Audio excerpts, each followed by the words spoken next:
Welcome to the episode of the Love and Reality Podcast. I am your host, Ricky Valero. On today's episode, we are breaking down episodes 10 and 11 of Love is Blind UK. It is wedding time for our couples on this show. And you know what? These episodes are always filled with like the drama. You know what I mean? We get a 20-minute montage for this maybe 5 minute moment that we've been looking for since the beginning of these couples leaving the pods and getting into the next phase of their relationships. I've seen a lot of different opinions on Love is Blind UK. I've seen some people say, oh, it's kind of boring. Why is it boring? Is it boring because there's not a lot of drama like we see with Love is Blind, the US edition? To me, it felt like the authentic version of Love is Blind and one of the more authentic versions that we've seen in some time. Now, before we dive into the episode, we got a little bit of breaking news over the last couple of days. If you didn't catch the first one, we found out that sometimes there is some couples that get engaged that we don't see. But on Love is Blind UK, we saw the 6 engagements, which technically is 7 if you count um, Benaya and Nicole. So I count that as 7. But apparently there was 11 total engagements this season. That is insane. I think the most like extra that we've seen before in Love is Blind, especially in the US version, was I think it was 3, maybe. But that to me was really, really, really, really insane. We also got the big news that there will be a season 2 of Love is Blind UK, which I absolutely elated. Very, very happy. Very happy to see that we'll dive into this world again because again, this has brought some of the more mature people to the show. And on top of that, we are getting a reunion that has already been filmed. It is coming August the 26th. So just 5 days away, we're going to get the reunion. Very, very excited about that. We'll be talking about that on the next episode of the Love and Reality Podcast. So we'll be going crazy over that. But before we get way too ahead of ourselves, let's talk about wedding season in episodes 10 and 11. First up, of course, we got the bachelor party. And the bachelor and bachelorette party, this is where things kind of get interesting. But to be honest with you, things didn't go too crazy. The girls were at like this male strip club, which turned into like a girl strip club type of thing. Sabrina is crying because she's just so happy and overwhelmed. Her friends tell her she deserves all the love in the world. Yes, she does, Steven and Sabrina. Um, Demi isn't meeting his family until the wedding. Catherine said if she feels like he's going to say no, she won't walk down the aisle. She said she's ready to say yes and marry him. Over on the men's side of thing, they had like a pedal tavern going on. Jasmine called Bobby while they were there, and she said there was plenty of strippers there. And he said there isn't any there. And she said you'll have a stripper when you get home, this was just a cute little moment of checking in on each other. Tom said he's super happy, but he's scared that they're in this bubble and unsure if he should take the leap of faith. Stephen brings over some shots. Tom proposed the toast to the past, the present, and the future. We're 3 days before the wedding. It's the last days in the apartment. Next time they see each other, we'll be walking down the aisle. For the first time, they're obviously going to be the first time they're going to be apart in this entire thing. So it did not surprise me how the order of which this went, right? It's always shot out of order. They kind of shoot them one day, shoot them another day, because we really find out when they're really married whenever they come out and announce, hey, this is like our year anniversary, like and stuff like that. With these, I wasn't surprised to see Steven and Sabrina go first because I felt like they knew, you know what I mean? They had a feeling that this was the most surefire couple. So let's load it up and knock it out of the ballpark with our couple that has been the strongest foundation of any couple that we've seen in quite some time, probably since Brett and Tiffany. Let's be real. So the cute montage of the past that we get every time. I don't know about you guys, okay? But for the couples, some of them, I've already seen it. We've already lived it. We've dragged out 6 engagements for 2 hours. It's like a little over 2 hours of episodes here. I don't need to see the past. I don't care about them getting dressed and ready to go. Most of those conversations, it is what it is. But Steven and Sabrina. Steven said he's nervous as hell. Sabrina's brother's walking him down the aisle. She's freaking out a little bit. It's just the way that he looks at her, right? You know what I mean? The way that he looks at her is just so beautiful and profound. That's how you look at a woman, men. I'm just talking to the men that listen to the show, and I'm talking to the women. If you watch this show and you listen to this podcast, you deserve somebody to look at you the same way that Steven looked at Sabrina. If you have somebody in your life and they don't look at you that way, then maybe, just maybe, you need to look elsewhere. Steven wrote a little sweet message. Sabrina kind of returns it back. She had it written down.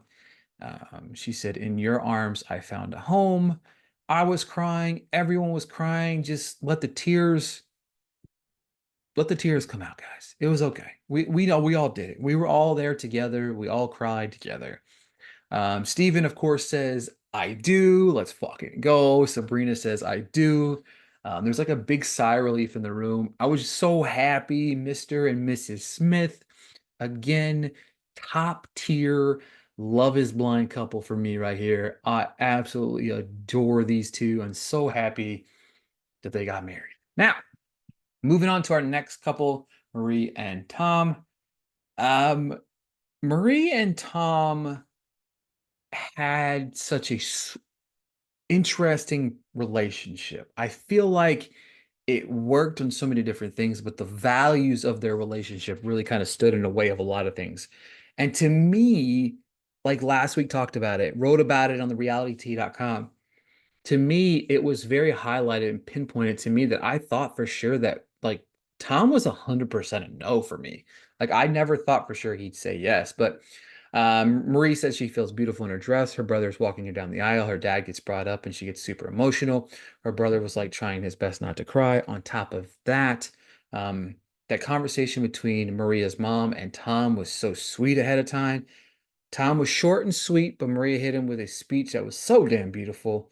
Um, Tom was up first. He said, "I love you." But he said, right now is not the time for them. The difference in values and hasn't had enough time to affect their day-to-day life. And her mom's jaw hit the floor. And I was right, which was this was weird because he just like left, like just left. And it kind of blew me away how um I don't know, it just kind of blew me away how abrupt this was. You know what I mean? Like it was almost as if it was almost even forced to walk down the aisle. It was almost like I already knew I was going to say no, didn't want to walk down the aisle, didn't want to go through this whole embarrassment, but we were forced to kind of type of thing. But it was just kind of weird. Her mom was crying. She's hurt. She's floored. She's shocked. I don't know why anybody would have been shocked. If you watch the show, if you're watching at home, I've saw a couple people post about this already. Oh my God, I can't believe Tom did what he did. I can. I can. You saw this coming a mile away, period. Um, he said the expectations of the kids, struggling with the girls and the boys, the paying for it. I knew that would be the issue. That was the big issue. It was the big butting heads, 100%, not surprised at all. Demi and Ollie, Demi's dad said, Demi said to her dad, "I'll always be your little girl." And it was just the sweetest little moment. I have a little girl, and that moment ever happens, I will cry like a baby. Um, again, this one, you have her demeanor this entire time. It was almost insane to me how her body language, her movement, the way she acted, the way that she talked, you got a vibe from her that felt like it was it. You know what I mean? Um, cute words. He had a lengthy speech. It was more words for like caring wise than I think I've seen throughout this entire show. She just has the look of a no. Um, she said, and then she was at first, she said, "I love you, but I do not." And he was shocked. Everyone is shocked. And he is floored and he says, "Why?"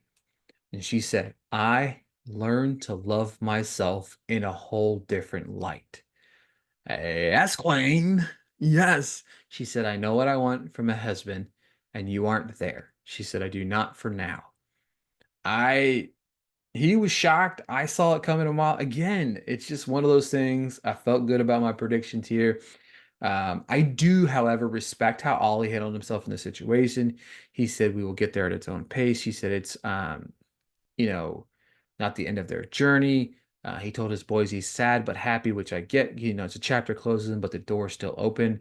But I got all the money in the world that says these two are not together still. Like, I would love to hear your thoughts. Do you think Demi and Ollie are still together? I do not think so. Jasmine and Jasmine and Bobby time. This couple's weird, but for some reason they work. Bobby's reaction to her walking down the aisle, it was very sweet and somber and beautiful. Her mom walked her down the aisle. That fierce woman that has been getting way too much hate on the internet for how she acted was walking her daughter down the aisle. I don't know about these two. I don't know if they're going to work in the long time. I feel like these two are going to get divorced in a few years, but I also could be 1,000% wrong here. But but the way that she reacts to his words, it just melts your fucking heart. Like you're just crying because you're like, damn, like she's affected emotionally by what he's conveying and saying to her. It's just a beautiful message. They both said some really nice words. Her mom's really getting emotional, which was beautiful to see. Um, they both said I do. I was kind of shocked a little bit. I thought for some reason I had some reservations about Jasmine, but it it it works. She feels loved, protected. I'm not mad about it. You know what I mean? It just kind of shocked me, I guess you could say. Benaya and Nicole time. Another couple to me, Zach and Bliss was a couple that didn't make any sense. It blows my mind they work, but they make it work. Congratulations on their new baby. Like I love the fact that they work, but it still just was very weird the entire time watching them. I don't, it's maybe it's something we don't see, but I didn't realize how tall he was compared to her until they stood at the altar and the camera kind of panned away. That was kind of crazy. They both say I do. Not much of a shock at all for these two. 1,000% expected them to say yes. Um, I think they'll work. I do. I think there's a level of curiosity and interesting perspective of these two. I do think that it'll be interesting to see um, how the levels of their relationship work with kind of how he lives his life. But yeah, I definitely think they're going to work. Freddie and Catherine, this was one of the only like pre-builds that I kind of watched, and his sister talked about how they're two possibly different people. His little brother throughout this entire time was damn cute, looked like just absolutely handsome in his tux walking down the aisle with him. Such a sweet moment again, but they were very cute when they saw one another. When they read their notes, this is what was interesting. This is what stood out to me when I knew that he was going to say no, even though I felt like he was going to say no already. She said she's ready to start a future with him. And his note, it was like he was destined, we were destined to be standing here. No signs of the future. She should have realized in that moment. She says, I do. Fred says, I love you, Kat, but the timing isn't right for us. And she was shook. He said, this isn't goodbye. Part of him wanted to say yes. He tried to hug her, and she said, don't hug me. Freddie's emotions here. Again, this is again, I feel like he's such a good guy. Like I'm waiting for something to come out. You know what I mean? Oh, he's such a terrible human being or whatever. But Freddie to me has been mature this entire time. He's pointed out things. He's got some worries. He's got some concerns. He says the door's open. He wants to keep it open. Um, Catherine kind of stormed out, asked to be on her own. She said she feels numb. She feels unwanted. She said, part of me thought he was going to say yes. I feel like there's a lot of her that thought he was going to say no, but she was hanging on to that glimmering hope that there's like that 5% inside her that he would say yes. Freddie, again, this shows you type of person Freddie is. Freddie went and talked to his parents, talked to her parents. He sat down and he tells them that he hopes to pursue a future with them, with her. And he's like, it doesn't stop for him. We see these two talk to each other. She said, I was ready to commit to you. He asked her if she trusts what they have. She says, I do, but it'd be hard to bounce back. He says, I love you, Kat. And she was just not having it. It's just not the moment for that type of thing. You know what I mean? Like, it's definitely not the moment for that conversation. Let's talk about it in a couple hours, maybe the next day. You know what I'm saying? But yeah, I mean, we got three yeses and or three married couples, three not married couples. You know what I mean? We got Stephen, Sabrina, Jasmine, Bobby, Benaya, Nicole as our three couples that are married. We're gonna find out. Are Ollie and Demi still together? I don't think they're still together. Tom and Marie, I don't think they're together still. And Freddie and Catherine to me is a no. I don't know if you guys seen it, but Sam is stirring the pot on TikTok. His picture on TikTok right now it's a picture of him and Catherine. I think he's just trying to be a bozo right now. But as far as Steven and Brittany, 100% still together. Without a doubt, don't I believe they're 100% still together. I think all the couples that got married, I think they're still together. I'm going to predict that. But as far as the couples that didn't get married, I don't think they're still together. I do think that this reunion could be quite heated because I think that we're going to get some conversations about some of the stuff that maybe we didn't see. We'll see what kind of was gatekeeped. I guess you can say would be interesting to see when these people start doing interviews, post-show interviews and stuff like that. I'm hoping to do some myself. I'm hoping to bring some interviews here to the Love and Reality podcast with the folks over at Netflix and these Love is Blind couples. But overall, really like the season. Really can't wait to tie, the put the tie the bow on the season with next week's reunion. But thank you guys so much for tuning into another episode of Love and Reality podcast. I appreciate the support, guys. If you're listening right now, I cover reality year round. I know Love is Blind is the hot button. You guys always come in and show up when it's Love is Blind season. I greatly appreciate it. If you want to stick around, hit the subscribe button, leave a 5-star review, and we'll be covering more and more shows as the weeks come. We've got The Circle coming up, that's returning. There's a couple other shows I can't remember off the top of my head that I'm going to cover here. I'm watching The Anonymous. If you're into that, if you're not, that's definitely something I think you should check out because it's a really fun, really great show. But thank you guys so much for the continued support, and we will be back next week talking the reunion of Love Is Blind UK.